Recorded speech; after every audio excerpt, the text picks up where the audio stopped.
제 주변에 있는 수많은 사람들이 다 똑같이 일을 하고 있는 거예요. 휴일에 딱 누워서 천장 바라보다가 아씨 이거 안 되겠어. 너무너무 화가 나는 일이 많아요. 내 후배들은 이거보다 똑똑하게 바로 성장할 수 있게 할 거야. 분노가 옆에서 주업이라는 건 옮겨갈 수 있는 거기 때문에 대표님 듣고 계시죠? 저는 회사에 열심히 일하고 있습니다. 노코멘트 하겠습니다. 지난번에 이어서 또 진행을 맡은 커리어 엑셀러레이터 김나희입니다. 오늘 워키토키의 주제는요, 사이드 프로젝트에 대한 이야기들을 나눠보려고 합니다.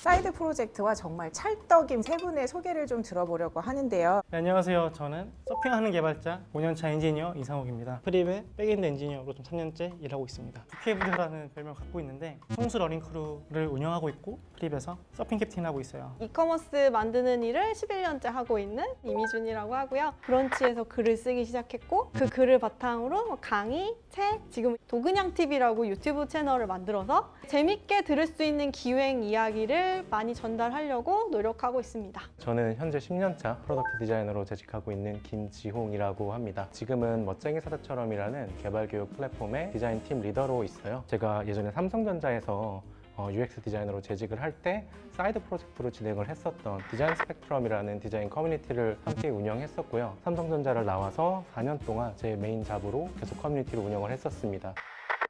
이게 한국에서 일하는 직장인분들 사이에서 어떤 유행 트렌드가 된 지 얼마 되지 않은 것 같아서 도대체 사이드 프로젝트가 뭐야? 뭔데 그래? 궁금해하시는 분들도 많이 있으실 것 같아요. 저 같은 경우에는 지금 보면 달리기 한다, 서핑한다 하면 그냥 논다, 취미한다로 볼 수 있을 것 같은데 취미는 그냥 자기 만족에 그치는 정도? 사이드 프로젝트라고 했을 땐 제가 뭔가 가치를 만들어서 그로부터 이제 돈이 될 수도 있고 어떤 형태로든 피드백을 제가 받을 수 있는 구조일 때 전 사이드 프로젝트로 정의하고 있어요. 사이드 프로젝트는 제가 하는 일을 다시 또 채워줄 수 있기 위해서 하는 거다. 회사에만 너무 몰두를 하면 밖이 안 보일 때가 있어요. 내 프로덕트만 진짜 보이게 되면 그 프로덕트의 부족한 점도 너무 익숙해져서 안 보이기 시작할 때도 있거든요. 그러다 보니까 오히려 내가 하는 일을 객관적으로 다시 한번 검토하는 그런 강의나 아니면 글을 쓰면서 제 스스로 약간 제3의 눈으로 다시 일을 바라볼 수 있는 효과가 있었던 것 같아요. 저는 어떻게 보면은 샤이 관종보다 조금 더 관종이라서 그래서 사람들한테 제 이름 알리는 것도 좋아하고 내가 알게 된 거를 남들한테 이야기하는 것도 좋아했었거든요. 소규모 강연이나 작은 뭐 발표회 이런 거 하기도 하고 하면서 내가 뭘 좋아하는지 나를 조금 더 잘 알고 그리고 내가 어떤 일을 할 때 정말 보람을 느끼는지 그런 것들을 하나하나 알게 되는 과정이라서 지금은 그 정도로 생각을 하고 있습니다.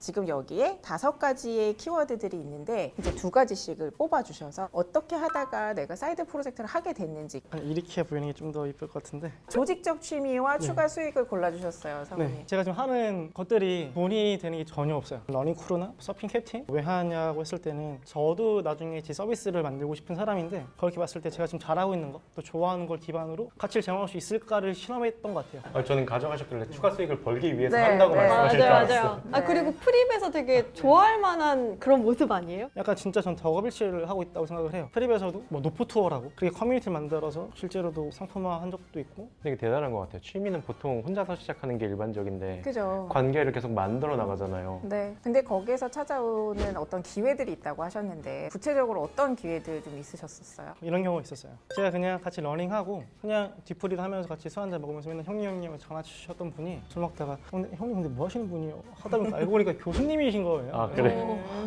네가 왜 어떤 생각으로 이렇게 지금 활동하고 있냐를 들려주면 좋겠어 해서 학기마다 이제 뭐 3시간씩은 고정으로 이제 강의를 대단하시다. 강의라고 특강 나가게 돼서 이게 따로 왔네요 이번엔. 네. 아, 그러네요.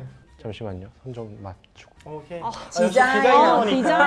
디자이너. 제가 사이드 프로젝트를 처음 시작하게 됐던 계기는 제가 재미를 찾기 위함이었거든요. 저에게 재미를 추구하는 건 제가 가지고 있는 일상생활의 쳇바퀴 돌아가는 루틴에서 벗어나는 재미가 제일 컸어요. 삼성에서 되게 모듈화된 형태의 시스템 위에서 디자인을 하고 있다고 말씀을 드렸고 그건 굉장한 안정성을 주는데 안정성도 1, 2년이지 이게 있다 보니까 2013년에 김지용이 2014년에 김지용을 예상할 수가 있더라고요. 네. 내가 내년에 뭘 하겠구나 그걸 생각을 하다 보니까 아씨 이거 안 되겠어 약간 이래가지고 벌떡 일어나셨어요? 뭐라도 해야지라고 생각을 했는데, 근데 공교롭게도 제 주변에 있는 수많은 사람들이 다 똑같이 일을 하고 있는 거예요. 뭐 어떻게 일을 하든 뭔가 다 결핍이 있는 거예요. 그러면 안 되겠다, 까놓고 다 같이 이야기해보자 해서 한 명 한 명 알기 시작하고 한 명 한 명 스테이지 위에 올려서 그분들의 이야기를 듣다 보니까 이 생태계를 기여하는 쪽으로 조금씩 변하기 시작했어요. 이제 저는 지용님 얘기 듣다 보니까 이 목표가 있으실 것 같아요. 저는 디자인 분야에서 제가 사이드를 하기 시작했을 때 정말 감사하게도 주변에 몇 가지 상황들이 바뀌는 것들을 볼 수가 있었어요.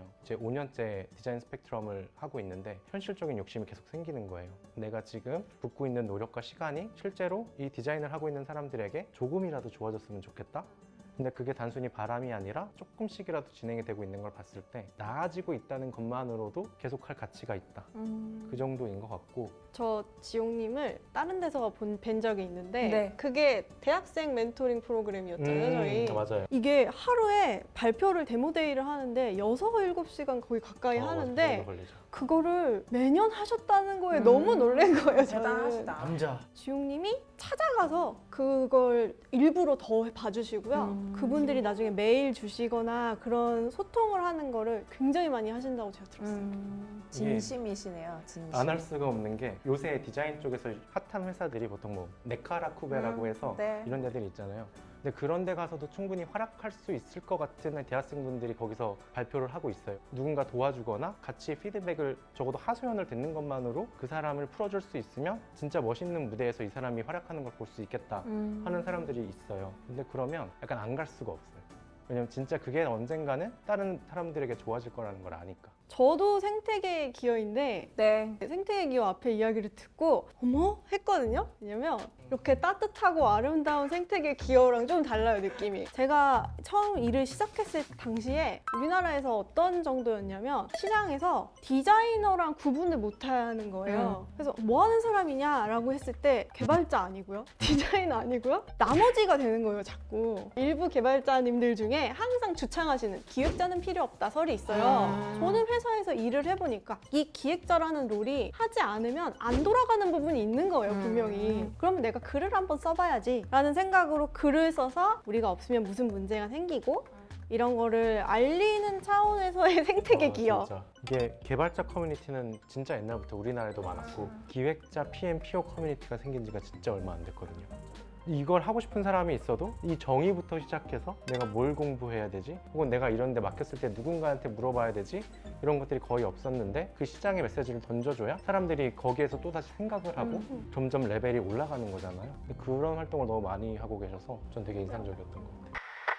지용님이랑 미주님은 직무와 연관된 사이드 프로젝트를 많이 하시는 것 같고 상우님은 성격이 조금 다른 사이드 프로젝트를 하고 있는데 어떤 마음으로 하고 계신지? 어쨌든 회사 일은 사실 생업이잖아요. 그만큼 이 회사에 정말 열심히 일을 해야 되고 같이 나아가는 목표에 도달해줘야 되고 제가 하는 분량을 채워줘야 되는 거거든요. 사이드 프로젝트 하는 것들은 대부분 약간 좀 힘을 뺄 수 있는 것들만 하는 것 같아요. 부담감도 덜 들게 되고 또 안 해본 시도도 하게 되고 이걸 실패한다고 뭐 제가 망하는 건 아니잖아요. 말 그대로 사이드로 했던 거기 때문에 그 시행착오들 계속 많이 겪어보고 실험을 많이 해볼 수 있는 그게 되게 중요한 것 같아요. 본업에서의 리스크를 최소화시키고 하지만 본업에 도움을 줄 수 있는 모든 시도를 테스트를 해본다는 관점에서 저는 진짜 효과적이라고 생각을 하거든요. 회사 안에서는 한정돼 있는 기회와 한정돼 있는 사람들 그리고 한정된 프로젝트를 만나기 때문에 내가 앞에서 마주할 수 있는 기회들이 어쩔 수 없이 되게 제한될 수밖에 없어요. 근데 그런 변수들을 밖에 나가서 이것저것 해봄으로써 확률을 계속 높이는 거죠. 저는 힘을 빼고 하는 사이드 프로젝트를 하는 게 아니라 힘을 빡 주고 전 힘이 되게 많이 들어가는 일을 해요. 왜냐면 나는 분노했거든요. 네, 내 후배들은 이거보다 똑똑하게 바로 성장할 수 있게 할 거야. 이게 되게 셌고요. 분노가 옆에서 느껴져요.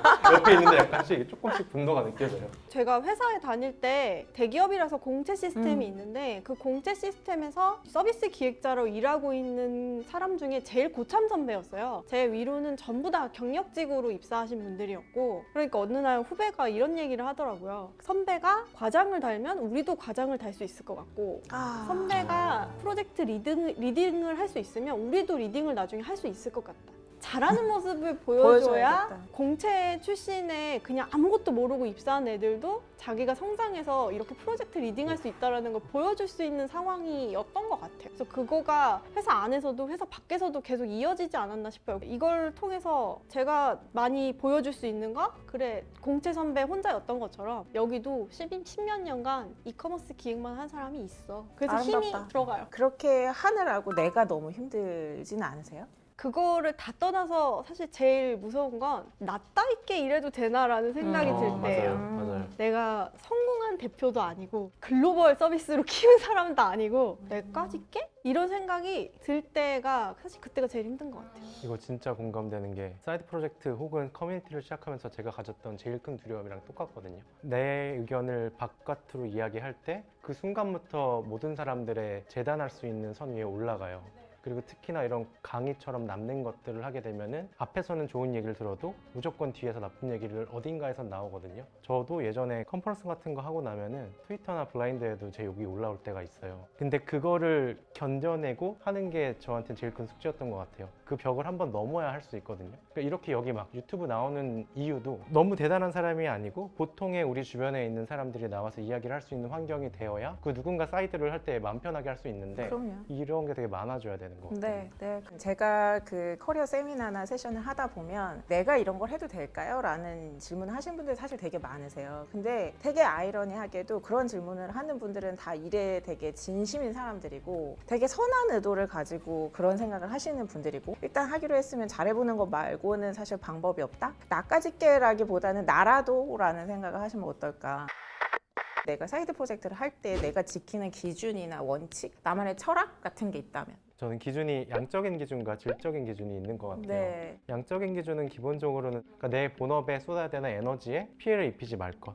그리고 우리가 하는 보통의 본업들은 나 혼자 하는 게 아니라 팀원들이 있거나 주변 동료들이 있기 때문에 제가 에너지를 다른 곳에 과투자했을 때 이 사람들에게 피해가 가는 거는 저는 굉장히 꺼리거든요. 그래서 그 양을 조절하는 것. 근데 여기에 이제 전제돼야 되는 건 내가 어느 정도의 정신과 체력 에너지를 쓸 수 있는지 스스로 계속 계산을 해야 된다는 거 정도인 것 같고요. 질적으로는 내가 하는 사이드 프로젝트가 무조건 본업에 시너지가 나는 거여야 돼요. 제가 지금까지 했던 모든 사이드는 다 거기에 준했었거든요. 저는 되게 명확한 기준이 있어요. 기획자라고 하는 직무가 기술을 부리는 직무가 아니라 어떻게 보면 그냥 되게 생각을 많이 해야 되는 네. 직무다 보니까 내가 기획적으로 써야 되는 머리를 사이드 프로젝트로 쓰는 부분은 안 하려고 해요. 무슨 서비스를 만드는 거를 사이드 프로젝트로 하자, 작은 창업 같은 거를 해보자 라는 얘기를 했을 때는 그건 죄송하지만 저는 기획 머리를 거기다가 쓰면 회사에서 써야 되는 리소스가 많이 줄어드는 부분 때문에 저는 그거는 못하겠습니다 라고 해요. 저는 조금은 받는 게 이제 저는 개발자다 보니까 어쨌든 개인적으로 따로 만들고 싶고 새로운 기술 나왔는데 이거 좀 써보고 싶다고 하면 제 프로젝트를 열 때가 있어요. 사이드 프로젝트를 많이 개발자가 하는 이유 중에 하나가 회사들마다 쓰는 언어나 프레임워크가 다르니까 내가 지금 딱 총만 가지고 있으면은 이 싸움에서 이길 수 없잖아요. 네, 그래서 네. 내가 뭐 라이플도 하나 들고 스나이퍼 들어야지 경쟁력이 세지고 하는 것 같아요. 사이드 프로젝트를 하면서 얻게 된 기술들을 또 내가 뭐 체득을 하고 또 이제 회사 갔을 때 이게 실제로도 우리가 어떤 서비스를 만들려고 하는데 지금 언어, 지금 아키텍처로는 적합하지 않은 것 같다. 이렇게 더 나을 것 같은데 할 때 가끔씩 드럼할 때가 있어요. 나 그거 해봤고 지금 맨 땅에 지금 옳고 그른지 따질 필요 없이 나 해봤으니까 바로 도입해도 돼.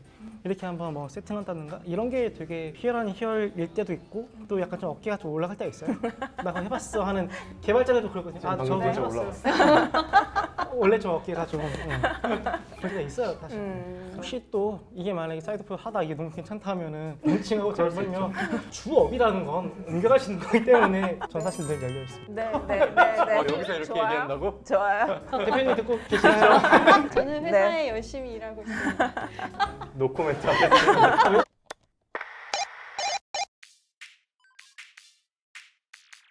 임원분께서 주말에 딴짓 하는 애들이 제일 싫더라. 회사 나와서 일을 더 할 수 있잖아 이러는 거예요. 야, 할 일이 왜 없냐? 일을 찾아서 해야지. 진짜 극혐합니다, 진짜. 그리고 번역자의 말 이런 거가 이제 책에 들어가거든요. 상사의 이름 꼭 집어넣고 감사합니다. 사회생활이다. 이런 그럼요. 것이 사회생활이다.